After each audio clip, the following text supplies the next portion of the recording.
Salut à tous, c'est Pango, bienvenue sur cette vidéo qui aujourd'hui continue notre cheminement sur l'hypnose du quotidien, sur les trans du quotidien. Peut-être qu'au fur et à mesure, vraiment, je parlerai de trans du quotidien, mais d'un point de vue appellation, ça sera peut-être plus facile pour tout à chacun de comprendre le terme hypnose.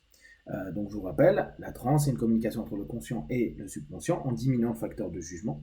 Et la transe est quelque chose de naturel. C'est-à-dire que l'état hypnotique va être utilisé dans un cadre spécifique, la scène, l'accompagnement ou la rue, éventuellement dans des meetings X ou Y pour orienter, focaliser.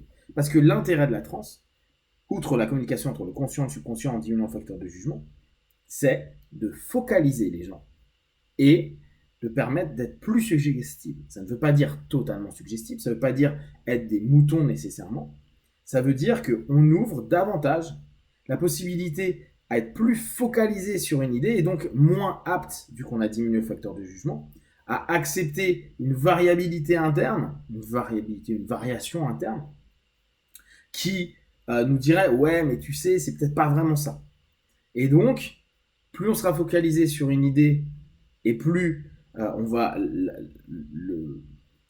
alors j'allais dire l'émetteur, mais ça peut être un hypno bien sûr, un ami, ou ça peut être un politique, ça peut être une pub, etc.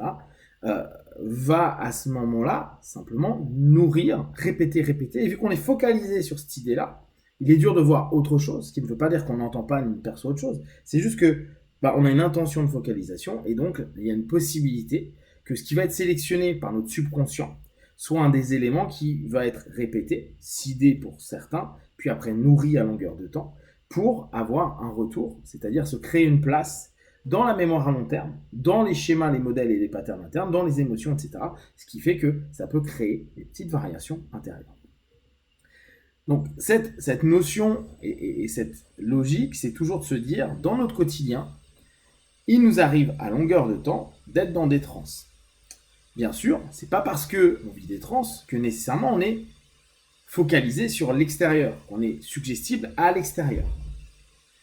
On le sait, parce qu'on donne des exemples très simples régulièrement, les trans du quotidien, avec tu lis un livre, tu vis des émotions, c'est une transe du quotidien, tu roules en voiture, en moto, tu fais pas vraiment attention au moment où tu passes les rapports, combien de feux rouges t'ont fait freiner, combien il y a eu de stop, combien de fois t'as ralenti, tu l'as fait automatiquement, c'est une transe du quotidien.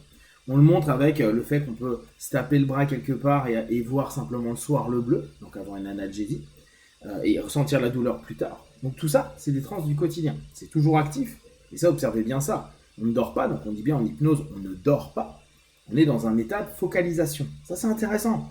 Si on arrête de dire des trucs compliqués, simplement expliquer aux gens, tu vas être plus focalisé. Et je te demande, là on parle dans un rapport plutôt thérapeutique, d'être focalisé vers ce que je dis, on va avoir à ce moment-là automatiquement une vision qui va devenir de plus en plus centrée sur quelque chose, une suggestion potentiellement, et possiblement obtenir des retours, bien sûr, si dans le dialogue ou dans le travail qu'on va mettre en place. Donc, notre idée est de se dire, au quotidien, bien sûr que je vis des trans, bien sûr que il y a plein de fois je suis en transe active, je suis pas en train de fermer les yeux et vivre quelque chose, il y a quelqu'un qui peut me parler, moi je suis dans ma réflexion, je suis en train de lui répondre à moitié comme ça, et en même temps je suis en train de faire autre chose, je suis dans ma transe. Mais ce qu'il dit ne va pas forcément me faire focaliser sur ce qu'il dit, sur ses idées en tout cas, ni même devenir des suggestions. Pourquoi ? Parce qu'on a possiblement des trans ouvertes et des trans fermées. On peut tous être en transe et on l'est à longueur de journée. Par contre, on est dans des trans qui nous ramènent à nous-mêmes. C'est-à-dire qu'il y a souvent on a des trans où on est en réflexion interne et donc en autosuggestion, en auto-écoute, en auto-analyse. Et dans ce cas-là, on n'est pas connecté à l'extérieur. Donc même si on est en transe, on peut avoir les yeux dans le vague et tout, avoir un verre à la main, les yeux dans le vague, ça ne veut pas dire que si quelqu'un nous donne une suggestion, on y réponde. Parce que on est fermé aux suggestions et aux informations extérieures et en auto, entre guillemets, suggestion interne. Donc on a une transe qu'on exploite, mais sans s'en rendre compte, naturellement. On le fait depuis qu'on est enfant. Donc, vous vivez des transes du quotidien, vous vivez des notions qu'on pourrait appeler phénomènes hypnotiques à longueur de temps. mais ça ne veut pas dire que les gens vous influencent à longueur de temps. L'idée de quelqu'un qui voudra influencer, là je vous invite à aller regarder Hypnose et Manipulation, ça va être d'ouvrir la transe. Alors ça c'est dans le cadre hors thérapeutique, on va dire dans des meetings politiques, dans des meetings, des outils marketing qui sont utilisés, etc. Vous allez avoir à ce moment-là des moyens et des techniques pour tenter d'ouvrir cette transe et vous faire focaliser sur ce qui va être dit, etc. Et donc, à ce moment-là, possiblement, une partie du discours ou des éléments qui vont vous toucher, parce qu'il va y avoir un retour dans vos mémoires à long terme, dans vos valeurs, dans vos croyances ou dans les modèles que vous avez déjà validés, va simplement se nourrir et va s'intégrer dans l'univers que vous avez déjà mis en place. Donc une idée qui n'est pas la vôtre, mais qui peut être proche de celle que vous avez, ou que vous avez eue, peut-être que vous avez effacé cette phase-là, ou en tout cas vous avez évolué dans une réflexion, et ça s'est modifié, peut-être qu'en retouchant quelque chose que vous avez déjà pensé en vous disant « Ah, peut-être c'est pas si con que ça, mais vous ne l'avez pas totalement validé », si on arrive à vous ouvrir une transe et à focaliser sur un élément que vous aviez déjà plus ou moins validé, mais pas forcément développé, il se peut que vous changiez de façon de fonctionner, de penser. C'est comme ça qu'il y a parfois un peu de brainwashing de marque ou de discours d'orientation politique. Ce qui fait qu'à un moment donné, on va avoir une sensation de se dire je pense quelque chose de nouveau, et on va dire mais c'est marrant, tu penses plus la même chose à cause de ceci, cela, parce qu'on a ouvert la transe et qu'on est allé chercher à l'intérieur quelque chose qui parlait. Donc ça nous arrive souvent, même parfois même avec des débats, si on arrive à être focalisé et ouvert à l'autre, il peut se passer plein de choses. Ou si l'autre nous ouvre à son idée, il se peut qu'en touchant certains points, certains fonctionnements naturels, on arrive à créer ou à recréer une connexion vers quelque chose qui a été déjà plus ou moins admis et qu'on va redévelopper comme complètement acceptable. Et ça peut même nous faire switcher du blanc au noir, ou du noir au blanc, complètement.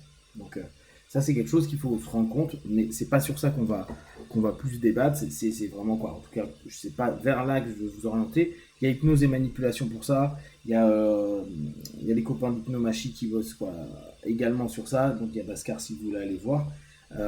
Lui, il se prend vraiment la tête pour vous expliquer très très bien tout ça. Donc, toujours dans cette dynamique, plus vous allez vous rendre compte de vos transes du quotidien, plus vous allez vous permettre déjà de vous dire tiens là, je suis focalisé sur moi, tiens là, c'est ouf, je suis en train d'écouter la personne, j'ai l'impression que je suis absorbé par tout ce qu'il dit, c'est incroyable, ça me fascine. Là ça veut dire, ok, je suis en transe, connecté à l'autre, je suis focalisé sur ce qu'il dit, il n'y a plus rien autour, ok, là je suis potentiellement suggestible.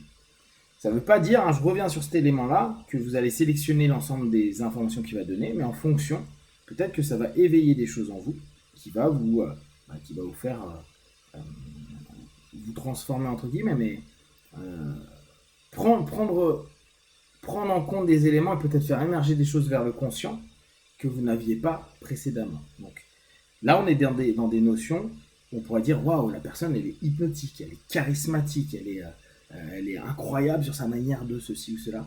Et c'est clairement quelque chose qu'on fait tous naturellement, plus ou moins. Il y en a qui sont vraiment très doués là-dessus, sans connaître le moindre mot de PNL ou d'hypnose. Et c'est ça qui est intéressant, c'est de vous dire, l'hypnose n'est absolument pas quelque chose de nouveau, c'est juste une réexploitation de ce que vous vivez à longueur de temps, mais dans un cadre défini, c'est-à-dire en accompagnement, ou dans le fun, au travers de la scène et ou de la rue. Voilà. Si vous avez des questions et des remarques, vous partagez sur Facebook, YouTube, j'y répondrai le plus rapidement possible, et comme d'habitude, de tout ce que je propose, ne prenez que ce qui est bon juste pour vous.